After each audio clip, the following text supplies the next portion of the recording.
माता पिता के सेवा का फल। एक छोटे से गांव में राजन नाम का एक युवक रहता था। वह पढ़ा लिखा, समझदार और मेहनती था। राजन का बचपन बहुत साधारण परिस्थितियों में बीता था। उसके पिता गोविंद गांव के स्कूल में अध्यापक थे और माँ सीता घर गृहस्थी संभालती थीं। गोविंद और सीता ने अपनी सारी जिंदगी अपने बेटे की पढ़ाई और संस्कारों में लगा दी। उन्होंने कभी अपने लिए कुछ नहीं सोचा, बस राजन को योग्य बनाने में लगी रहीं। राजन जब बड़ा हुआ तो शहर चला गया। उसने मेहनत से पढ़ाई की और एक बड़ी कंपनी में नौकरी पा ली। शहर की चमक दमक में उसका जीवन बदल गया। अब वह महंगे कपड़े पहनता, अच्छे रेस्टोरेंट में खाना खाता और बड़े लोगों से मेलजोल रखता था।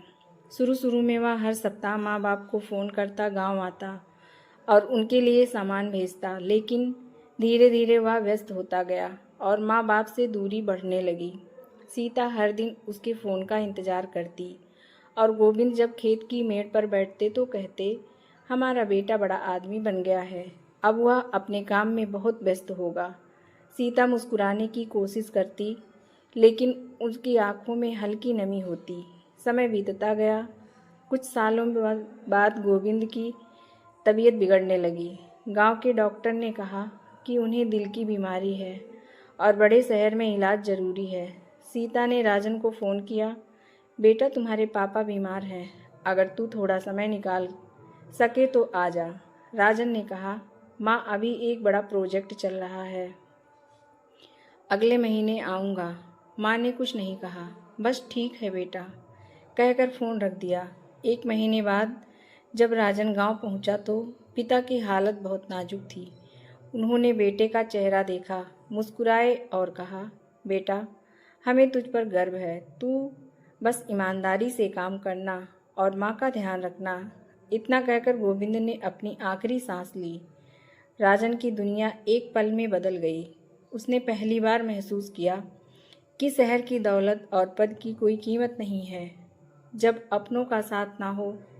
पिता की चिता के सामने बैठा हुआ देर तक रोता रहा। अगले कुछ महीनों तक राजन गांव में ही रहा। उसने माँ का ख्याल रखा, खेत खलिहान संवारे और पिता के अधूरे काम पूरे किए। लेकिन कुछ समय बाद उसे फिर नौकरी का बुलावा मिला। उसने माँ से कहा, माँ मैं शहर जा रहा हूँ, पर चिंता मत करना, मैं जल्द ही तुम्हें अपने पास ले आऊँगा। सीता ने बेटे के सिर पर हाथ फेरते हुए कहा, बेटा मैं यहाँ बहुत खुश हूँ, तेरी याद ही मेरे लिए सब कुछ है। राजन शहर लौट आया, काम में फिर व्यस्त हो गया।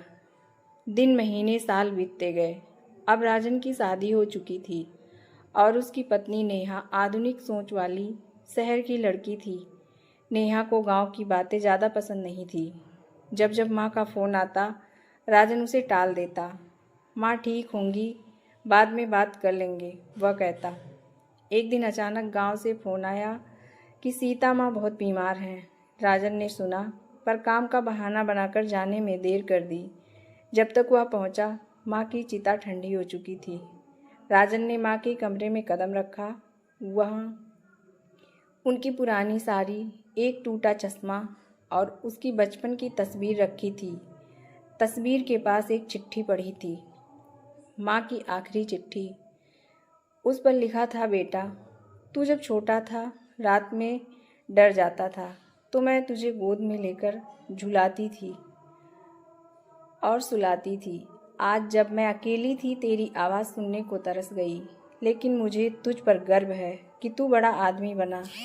बस अगली ज़िंदगी में जब तू मेरा बेटा बने तो इतना वादा करना, माँ को कभी अकेला मत छोड़ना।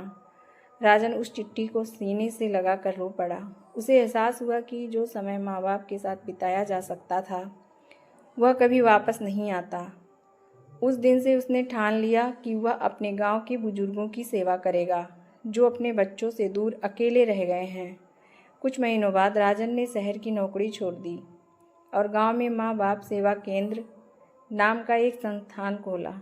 वहाँ बुजुर्गों की देखभाल की जाने लगी जो अकेले थे, जिनके बच्चे शहरों में बस चुके थे। राजन रोज़ उनके साथ बैठता, उनकी बातें सुनता और उन्हें सम्मान से देखता। धीरे धीरे उसका केंद्र पूरे जिले में प्रसिद्ध हो गया। लोग उसे सेवा राजन कहने लगे। एक दिन एक युवक वहां आया, सूट बूट पहने, हाथ में मोबाइल, आंखों में घबराहट लिए।